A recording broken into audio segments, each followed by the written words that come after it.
दोस्तों, हर महीने की 11वीं तिथि को एकादशी कहते हैं। यह तिथि महीने में 2 बार आती है, एक पूर्णिमा होने पर और दूसरी अमावस्या होने पर। पूर्णिमा से आगे आने वाली एकादशी को कृष्ण पक्ष की एकादशी और अमावस्या के उपरांत आने वाली एकादशी को शुक्ल पक्ष की एकादशी कहते हैं। वैसे तो हर तिथि किसी न किसी देवता को समर्पित है, लेकिन महीने की दोनों एकादश तिथि श्री हरि विष्णु भगवान को समर्पित है और ये तिथि प्रभु की दासी है, इसलिए इसे श्री हरि भगवान की एक दासी अर्थात एकादशी कहा जाता है। शुक्ल पक्ष की एकादशी को लोग सतोगुण से परिपूर्ण श्री हरि की सेवा करते हैं। चलिए आपको शॉर्ट में बतलाते हैं निर्जला एकादशी व्रत कथा के बारे में। फ्रेंड्स, एक बार महर्षि व्यास पांडवों के यहाँ पधारे। भीम ने महर्षि व्यास से कहा कि भगवान युधिष्ठिर, अर्जुन, नकुल, सहदेव, माता कुंती और द्रौपदी सभी एकादशी का व्रत करते हैं और मुझसे भी व्रत रखने को कहते हैं, परंतु मैं बिना कुछ खाए रह नहीं सकता। माता कुंती और द्रौपदी सहित सभी एकादशी का व्रत रखते, लेकिन भीम बहुत ही विशालकाय और ताकतवर तो थे,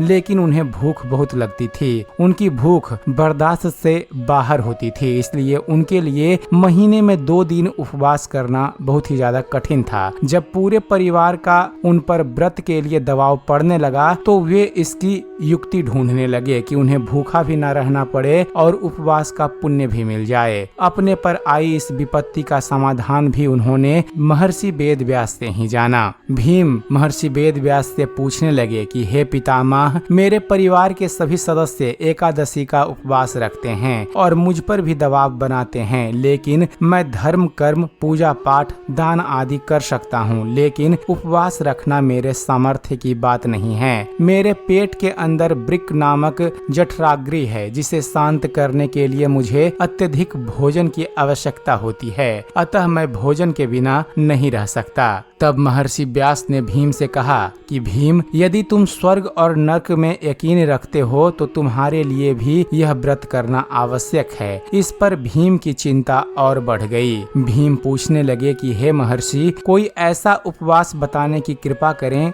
जिसे साल में 1 बार रखने पर ही मोक्ष की प्राप्ति हो जाए। तब महर्षि व्यास ने कहा कि हे वत्स, ये उपवास है तो बड़ा ही कठिन, लेकिन इसे रखने से तुम्हें सभी एकादशियों के उपवास का फल प्राप्त हो जाएगा। इस उपवास के पुण्य के बारे में स्वयं भगवान श्री कृष्ण ने मुझे बताया है। तुम ज्येष्ठ मास के शुक्ल पक्ष की एकादशी का उपवास करो। इसमें आचमन व स्नान के अलावा जल भी ग्रहण नहीं किया जा सकता, अतः एकादशी की तिथि पर निर्जला उपवास रखकर भगवान केशव यानी श्री हरि की पूजा करना और अगले दिन स्नान आदि कर ब्राह्मणों को दान दक्षिणा देकर भोजन करवाकर फिर स्वयं भोजन करना चाहिए। इस प्रकार तुम्हें केवल 1 दिन के उपवास से ही साल भर के उपवासों जितना पुण्य मिलेगा। महर्षि वेद व्यास के बताने पर भीम ने यही उपवास रखा और मोक्ष की प्राप्ति की। भीम द्वारा उपवास रखे जाने के कारण ही निर्जला एकादशी को भीमसेन एकादशी, और चूंकि पांडवों ने भी इस दिन का उपवास रखा तो इस कारण इसे पांडव निर्जला एकादशी भी कहा जाता है।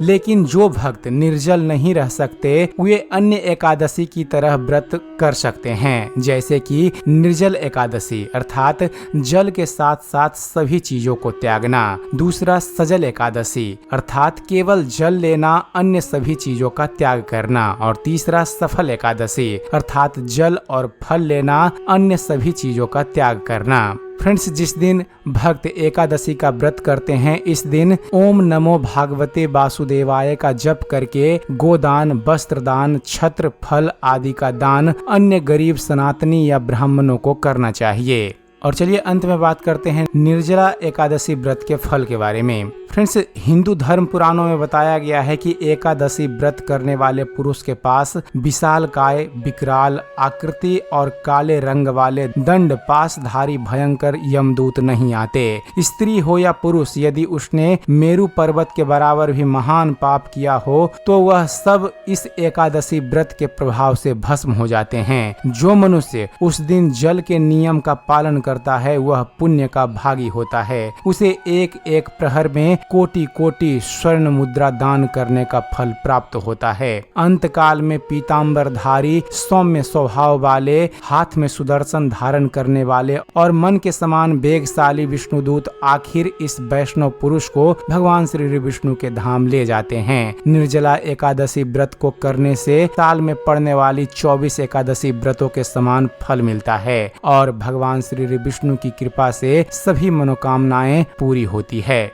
तो एक बार प्रेम से बोलिए जय श्री कृष्ण, जय श्री राधे। तो दोस्तों, यह थी एक छोटी सी जानकारी निर्जला एकादशी व्रत के बारे में। उम्मीद करते हैं फ्रेंड्स आप सभी को हमारा ये वीडियो पसंद आया होगा। वीडियो पसंद आया हो तो वीडियो को लाइक और शेयर करना मत भूलिएगा और ऐसे ही ज्ञानवर्धक वीडियो देखते रहने के लिए आप हमारे इस चैनल ज्ञानमंथन को सब्सक्राइब जरूर कीजिएगा। आप हमारे इस चैनल को सब्सक्राइब कीजिए और देखते रहिए, जानते रहिए। धन्यवाद। जय हिंद।